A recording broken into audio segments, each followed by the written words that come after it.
Assalamualaikum warahmatullahi wabarakatuh. Yang terhormat dosen pengampu mata kuliah perkembangan prenatal bayi batita, Ibu Dr. Farida Mayer MPD dan Ibu Tisna Safnita MPD. Pertama-tama, marilah kita panjatkan puji syukur kehadirat Allah Subhanahu wa taala karena telah memberikan rahmat dan karunia-Nya kepada kita semua. Shalawat beriringkan salam tidak lupa kita sanjung tinggikan kepada Rasulullah Shallallahu alaihi wasallam. Perkenalkan, nama saya Adelia Azmi Salsabila Siombing dengan NIM 220220056 yang akan bertugas sebagai moderator untuk memimpin diskusi kita kali ini dengan materi teori-teori perkembangan moral. Adapun rekan-rekan saya adalah Indah Safira Nabila sebagai pemateri 1, Intan Putri Maharani sebagai pemateri 2, dan Jingga Lovanda sebagai pemateri 3. Untuk materi pertama akan dibacakan oleh Indah Safira Nabila. Kepada Indah, saya persilahkan. Baik, terima kasih moderator. Saya akan membacakan materi pertama. A. Pengertian perkembangan moral. Perkembangan moral merupakan perubahan yang berkaitan dengan pikiran, emosional, kebiasaan, dan sikap yang dimiliki seseorang berdasarkan standar benar atau salahnya perilaku yang diterapkan dalam kehidupan masyarakat.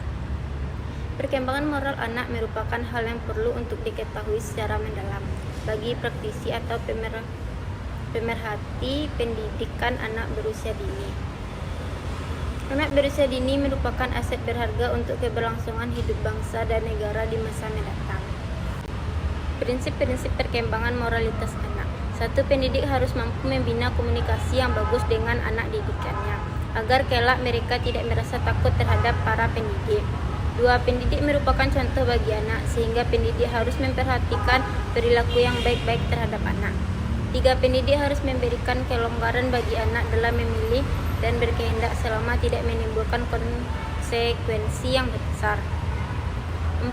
Mengajar dengan bahasa yang sopan, memberikan motivasi dan nasihat yang baik bagi anak, bukan memaksa. 5. Jika seorang anak bersikap tidak baik, maka pendidik berusaha untuk meluruskan dan mengendalikan perilaku anak jika berlebihan. 6. Seorang pendidik tidak boleh asal menghukum, namun ia harus memberikan bimbingan agar anak tidak mengulangi perbuatannya. Perkembangan moral menurut ahli. 1. Dalam ilmu sosiologi, pemahaman tentang mores sudah dibahas, sehingga menurut Gunarsa, perkembangan moral ini mengadopsi tentang adat istiadat atau kebiasaan sejak nenek moyang dan secara turun-temurun akan dilakukan dan ditiru perilakunya oleh keturunannya. 2.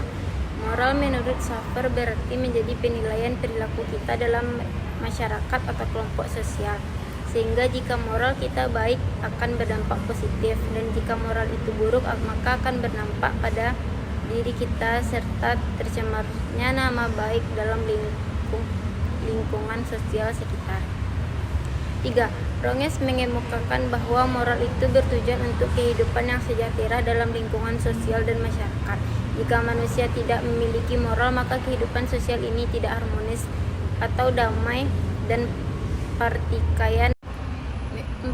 Menurut John Piaget, dalam teori perkembangan moral membagi menjadi 2 tahap, yaitu heteronomous morality usia 5-10 tahun dan autonomous morality atau morality of cooperation usia 10 tahun ke atas. 5. Menurut Lawrence Kohlberg, penilaian dan perbuatan moral pada intinya bersifat rasional. Keputusan dari moral ini bukanlah soal perasaan atau nilai, melainkan selalu mengandung suatu tafsiran kognitif serta keadaan dilema moral dan bersifat konstruksi kognitif yang bersifat aktif terhadap titik pandang masing-masing individu. Baik, sekian penyampaian materi saya kembalikan kepada moderator. Terima kasih kepada Indah Safira Nabila yang telah membacakan materi 1. Materi selanjutnya akan dibacakan oleh Intan Putri Maharani. Kepada Intan, saya persilahkan. Baik, terima kasih kepada moderator yang telah memberikan saya kesempatan dalam penyampaian materi. Selanjutnya, materi tentang tahap perkembangan moral. Yang pertama, menurut Piaget, yaitu tahap moralitas heteronom. Anak yang berusia sekitar 4-7 tahun merupakan tahap pertama dari perkembangan moral. Anak berpikir bahwa keadilan dan peraturan adalah properti dunia yang tidak bisa diubah dan dikontrol oleh orang. Pada tahap ini, anak menilai kebenaran dan kebaikan tingkah laku berdasarkan konsekuensinya, bukan niat dan orang yang melakukan. Yang kedua, tahap moralitas otonom. Anak yang berusia sekitar 7-10 tahun, anak mulai menyadari bahwa peraturan dan hukum dibuat oleh manusia. Dan ketika menilai sebuah peraturan, anak akan mempertimbangkan niat dan konsekuensinya. Moralitas akan muncul dengan adanya kerjasama atau hubungan timbal balik antara anak dengan lingkungan, di mana anak akan berada pada masa ini percaya bahwa ketika mereka melakukan pelanggaran, maka otomatis mereka akan mendapatkan hukuman. Menurut Lawrence Kohlberg, yang pertama adalah tingkat pra-konvensional. Anak yang berusia sekitar 4-10 tahun, pada tingkat ini terdapat 2 tahap, yaitu tahap orientasi hukuman dan kepatuhan serta orientasi relativitas instrumental. Yang kedua, tahap konvensional, anak yang berusia 10-13 tahun. Pada tingkat ini terdapat juga 2 tahap, yaitu tahap orientasi kesepakatan antara pribadi atau disebut dengan orientasi anak manis, serta tahap orientasi hukum atau ketertiban. Yang ketiga adalah tahap pasca konvensional, anak yang berusia 13 ke atas. Pada tingkatan ini terdapat 2 tahap, yaitu tahap orientasi kontak sosial legalitas dan tahap orientasi prinsip etika universal. Selanjutnya, tahap-tahap perkembangan moral menurut John Dewey. Yang pertama adalah tahap paramoral. Di tingkat ini, anak mulai menyadari ketertarikan pada aturan. Anak masih seenaknya sendiri dan masih berpikir egosentris. Yang kedua, tahap konvensional. Di tingkat ini, perkembangan kesadaran anak mulai akan tetap pada kekuasaan. Yang ketiga, tahap onotom. Di tingkat ini, perkembangan dalam ketertarikan pada aturan yang disadari dengan resiprositas. Sekian penyampaian materi dari saya kembalikan kepada moderator. Terima kasih kepada Intan yang telah membacakan materi 2. Materi terakhir akan dibacakan oleh Jingga Lovanda. Kepada Jingga, saya persilahkan. Terima kasih kepada moderator. Saya akan membacakan materi 3 dan materi terakhir. D. Stimulasi perkembangan moral anak usia dini dengan perkembangan moral. 1. Berikan contoh kepada anak. Orang tua bisa memberikan contoh untuk berbicara secara perlahan, menggunakan bahasa yang halus dan sopan, serta tidak mengucapkan kata-kata yang kotor. Anak akan lebih mudah menuruti nasihat yang diberikan oleh orang tua jika orang tua memberikan contoh terlebih dahulu. 2. Mulai dari kebiasaan yang sederhana. Mulai dari kebiasaan yang mudah terlebih dahulu, misalnya mencuci piring sendiri setelah makan. Cara menanamkan nilai agama dan moral ini direkomendasikan oleh banyak pakar anak, sebab kebiasaan yang sederhana jika dilakukan secara beruntun bisa menarik kebiasaan baik lainnya. 3. Menyampaikan nasihat dengan cara menyenangkan. Hati anak tidak bisa stabil sebagaimana orang dewasa. Karena itu, memberikan saran dan nasihat untuk anak sebaiknya dilakukan dengan cara yang menyenangkan. Misalnya dengan membacakan cerita sebelum tidur, menceritakan kisah yang memiliki amanat baik, serta menghibur anak jika mereka sedang sedih dengan nasihat. Yang keempat, ajak anak untuk bersosialisasi dengan lingkungan yang baik.